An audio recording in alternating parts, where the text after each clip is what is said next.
10वां अध्याय। शुंभ वध। मैं मस्तक पर अर्धचंद्र धारण करने वाली शिव शक्ति स्वरूपा भगवती कामेश्वरी का हृदय से मैं चिंतन करती हूँ। वे तपाए हुए सुवर्ण के समान सुंदर हैं। सूर्य, चंद्रमा और अग्नि ये ही तीनों इनके नेत्र हैं तथा वे अपने मनोहर हाथों में धनुष, बाण, अंकुश, पास और शूल धारण किए हुए हैं। ऋषि कहते हैं, राजन, अपने प्राणों के समान प्यारे भाई निशुम्भ को मारा गया देख तथा सारी सेना का संहार होता जान शुंभ ने कुपित होकर कहा, दुष्ट दुर्गे, तू बल के अभिमान में आकर झूठ मूठ का घमंड न दिखा। तू बड़ी मानिनी बनी हुई है, किंतु दूसरी स्त्रियों के बल का सहारा लेकर लड़ती है। देवी बोली, ओ दुष्ट, मैं अकेली ही हूँ। इस संसार में मेरे सिवा दूसरी कौन है? देख, ये मेरी ही विभूतियाँ हैं, अतः मुझ में ही प्रवेश कर रही हैं। तदंतर ब्रह्मांड आदि समस्त देवियां अंबिका देवी के शरीर में लीन हो गईं। उस समय केवल अंबिका देवी ही रह गई।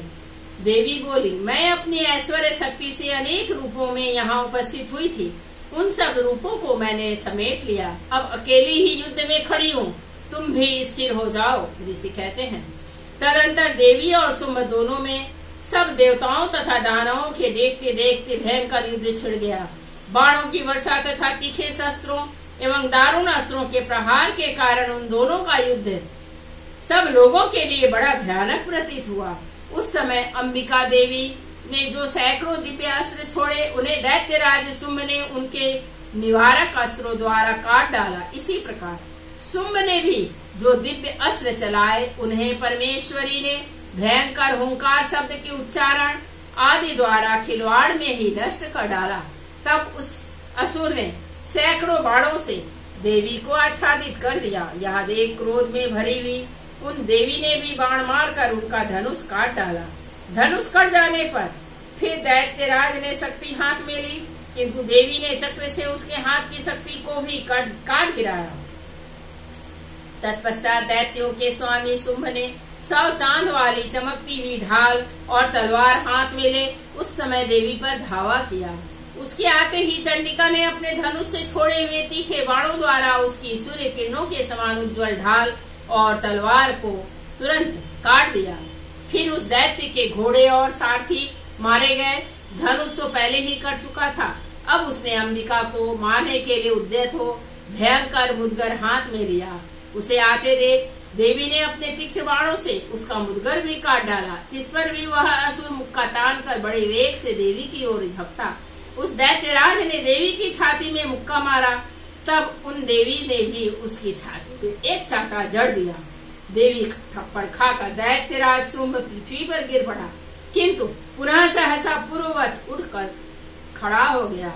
फिर वह उछला और देवी को ऊपर ले जाकर आकाश में खड़ा हो गया। तब चंडिका आकाश में भी बिना किसी आधार के ही शुंभ के साथ युद्ध करने लगी। उस समय दैत्य और चंडिका आकाश में एक दूसरे से लड़ने लगे। उनका वह युद्ध पहले सिद्ध और मुनियों को विस्मय में डालने वाला हुआ। फिर अंबिका ने शुंभ के साथ बहुत देर तक युद्ध करने के पश्चात उसे उठाकर घुमाया और पृथ्वी पर पटक दिया। पटके जाने पर पृथ्वी पर आने के बाद वह दुष्ट आत्मा दैत्य पुनः चंडिका का वध करने के लिए उनकी ओर बड़े वेग से दौड़ा। तब समस्त दैत्यों के राजा शुंभ को अपनी ओर आते देख देवी ने त्रिशूल से उसकी छाती छेद कर उसे पृथ्वी पर गिरा दिया।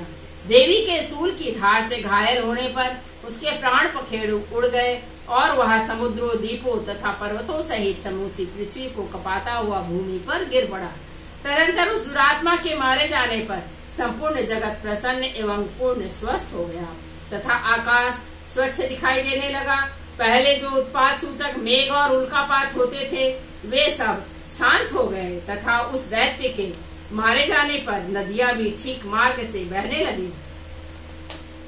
उस समय शुंभ की मृत्यु के बाद संपूर्ण देवताओं का हृदय हर्ष से भर गया और गंधर्वगण मधुर गीत गाने लगे। दूसरे गंधर्व बाजे बजाने लगे और अप्सराएं नाचने लगी। पवित्र वायु बहने लगी। सूर्य की प्रभा उत्तम हो गई। अग्निशाला की बुझी हुई आग अपने आप प्रज्वलित हो उठी तथा संपूर्ण दिशाओं के भयंकर शब्द शांत हो गए। इस प्रकार श्री मार्कंडेय पुराण में सावर्णिक मनवंतर की कथा के अंतर्गत देवी महात्म्य में शुंभ वध नामक 10वां अध्याय पूरा हुआ। जय मां अंबिका देवी, नमो नमः।